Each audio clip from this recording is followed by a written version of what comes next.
नमस्कार किसान साथियों, स्वागत है आप सभी का एक बार फिर से मालवा की खेती यूट्यूब चैनल पर। किसान साथियों, जो ये समस्या आ रही है सोयाबीन की फसल में, इस प्रकार से पीलापन जो आप सामने स्क्रीन पे देख पा रहे हैं, लगभग इस खेत में बहुत व्यापक क्षेत्र में फैल चुका है। कुछ किसान भाइयों का कहना ये है कि सिंचाई करने से ये समस्या आ रही है, तो किसान साथियों ऐसा कुछ नहीं है। ये देखिए, आप ये सिंचाई करने से पहले भी पीला था और सिंचाई करने के बाद भी पीला ही दिख रहा है। और सामने जो आप देख रहे हैं, वो जो घेरा दिख रहा है आपको येलो कलर का, वहाँ भी अभी सिंचाई नहीं की है। और ये जो स्प्रिंकलर सिस्टम आज चलेगा, ये लगा रखा है,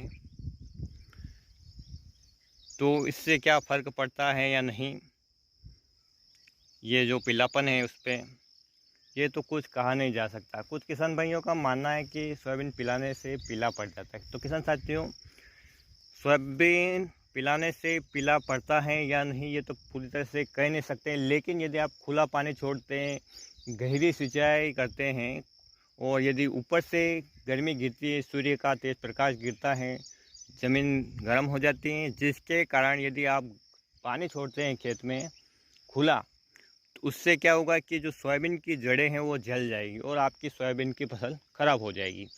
इसलिए जहाँ तक हो सके आप खुला पानी खेत में ना छोड़ें और स्प्रिंकलर सिस्टम से ही सिंचाई करें। और इतनी ही सिंचाई करें कि एक नमी बन जाए, ज़्यादा गहरी सिंचाई ना करें। लगभग 2 पाइप यानी कि 12 मीटर के अंतराल पर एक आप फव्वारा लगाते हैं, तो आपको कम से कम 3 घंटे वो चलाना है। उसके बाद फिर से 2 पाइप आप साइड में खिसका के फिर से 3 घंटे वहाँ से चला सकते हैं। 2 पाइप का गैप में फव्वारा क्रॉस होना चाहिए। किसान साथियों, स्प्रिंकलर सिस्टम का सिंचाई करने का तरीका यही है कि हर 2 पाइप के बाद आपको एक फव्वारा लगाना है और उसमें इतना प्रेशर रहना चाहिए कि आपके 40 फीट यानी कि 2 पाइप के लगभग इतना वो फव्वारा दूर जाना चाहिए। ये तो हो गई सिंचाई की बात। किसान साथियों, अब समस्या आ रही है कि बहुत जगह इल्लियों ने सोयाबीन की फसल को नष्ट कर दिया है, चौपट कर दिया है। मैं आपको बता देता हूँ, इस खेत में भी ये समस्या है। यहाँ पे आपको कुछ भी फल नहीं दिख रहा है। लेकिन किसान साथियों, ये सोयाबीन की मध्यम वैरायटी है 9305। और अब आप इसमें नीचे देखेंगे तो इसमें फुटान हो रही है। और यदि इस समय पानी मिल जाता है या बारिश हो जाती है, तो निश्चित रूप से इसके पौधों के नीचे फलियाँ आएगी और वो 2 से 3 दानों की, एक एक दानों वाली होगी। और जो ऊपर फलियाँ बिल्कुल चट हो चुकी है, यहाँ पे संभावना नहीं के बराबर है। और यहाँ पर जो फलियाँ आएगी वो आपका खर्चा निकाल देगी किसान साथियों।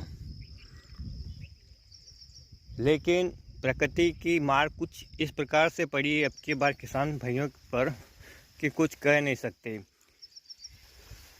सारे क्षेत्र में लगभग सूखा ही गिरा है। कुछ एक क्षेत्र में अच्छी खासी बारिश हुई है।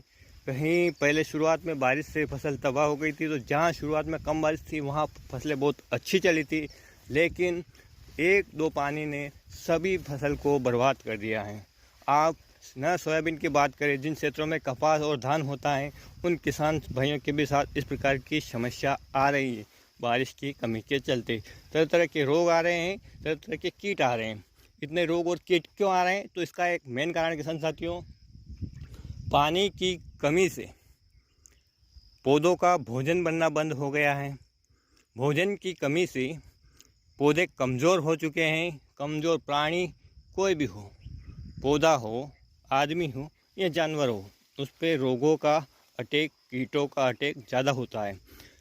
यानी ये कह सकते हैं कि पौधों की इम्यूनिटी कमज़ोर हो गई है।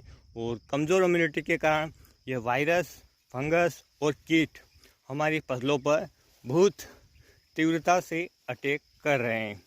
तो किसान साथियों, इस रोग की दवाई भी मैंने छिड़की है, लेकिन उसका कोई नतीजा नहीं मिला है।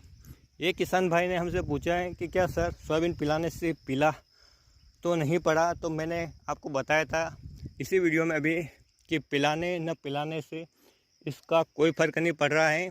लेकिन हाँ, हो सकता है कि खुली सिंचाई से ये पीला पड़ जाए।